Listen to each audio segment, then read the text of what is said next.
Assalamualaikum warahmatullahi wabarakatuh. Bertemu lagi dengan saya Lulu Karim Pristia dengan NIM 721141918.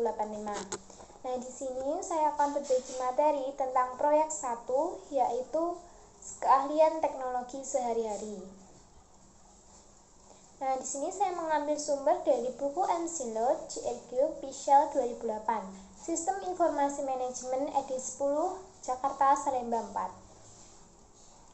Yang pertama ada sistem operasi. Sistem operasi dapat dianggap sebagai program komputer yang menjalankan program lain di komputer.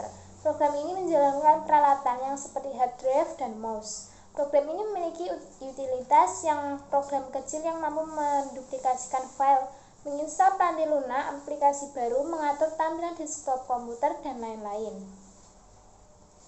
Nah, selanjutnya ada Microsoft Windows. Microsoft Windows adalah sistem operasi yang paling populer untuk mikrokomputer. Nah, selanjutnya ada Microsoft mengeluarkan paket-paket layanan untuk sistem operasinya.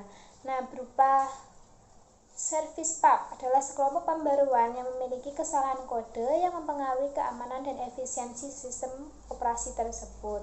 Nah, selanjutnya ada sistem operasi yang lain. Microsoft bukanlah satu-satunya vendor yang menawarkan sistem operasi untuk mikrokomputer.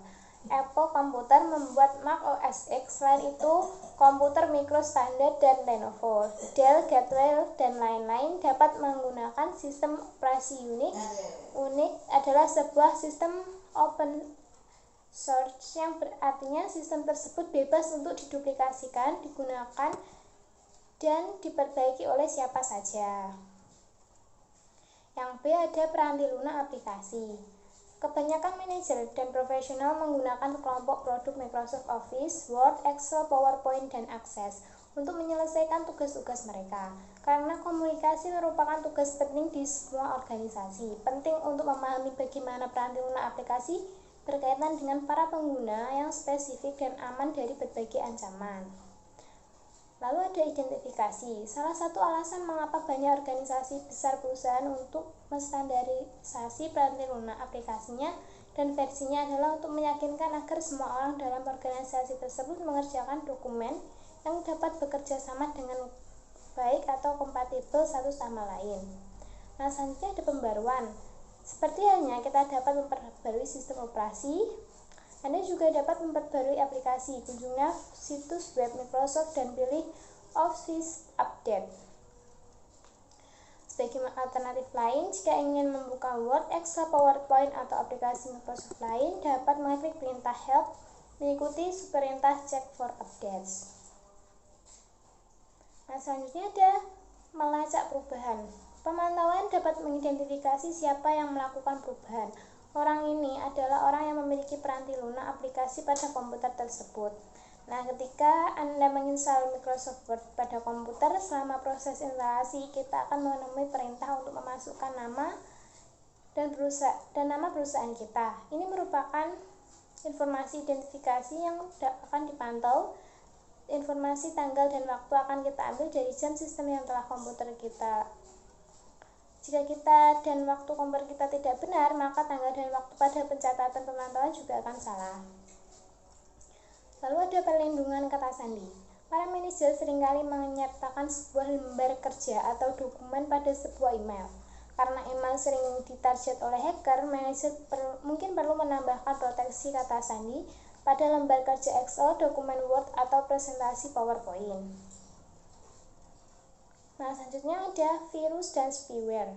Virus dan spyware merupakan masalah yang serius. Spyware tidak bersifat membahayakan karena dikirimkan ke komputer untuk menghentikan kerjanya atau untuk mencuri informasi yang sensitif.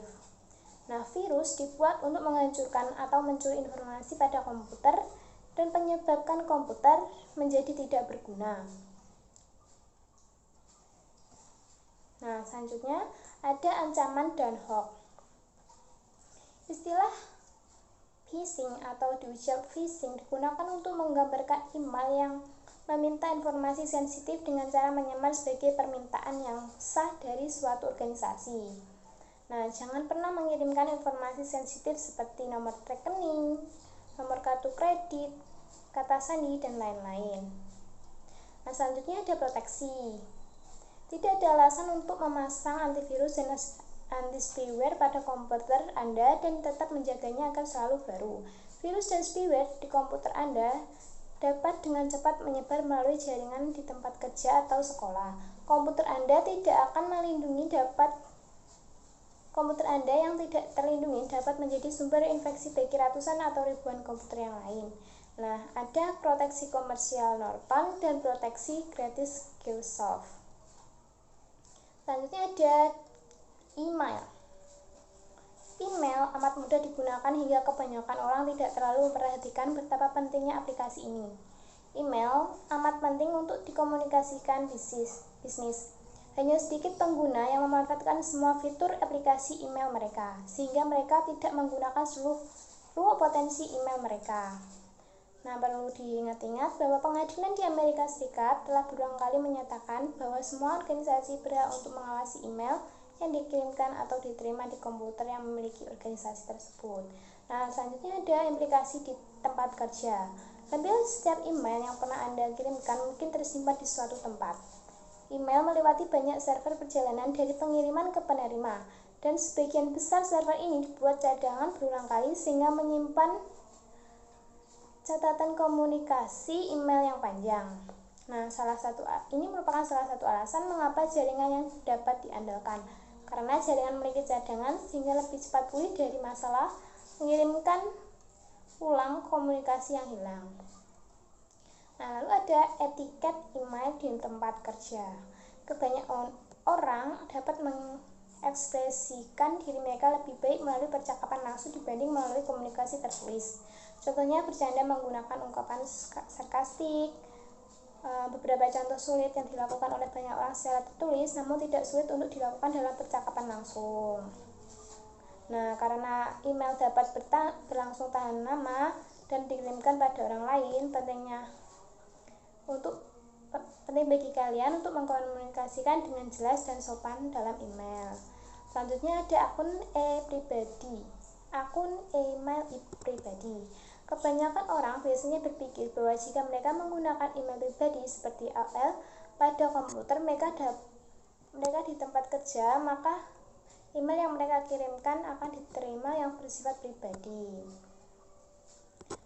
Nah, hal ini salah. Menggunakan sumber daya komputer organisasi peranti keras, peranti lunak maupun jaringan komunikasi, maka organisasi tersebut berhak untuk mengawasi pesan email pribadi sebaiknya dikirimkan melalui komputer yang kita beli, menggunakan peranti lunak yang Anda beli dan jaringan komunikasi yang dibayar. Nah, sekian dari materi yang saya sampaikan. Mohon maaf apabila ada kesalahan. Wassalamualaikum warahmatullahi wabarakatuh.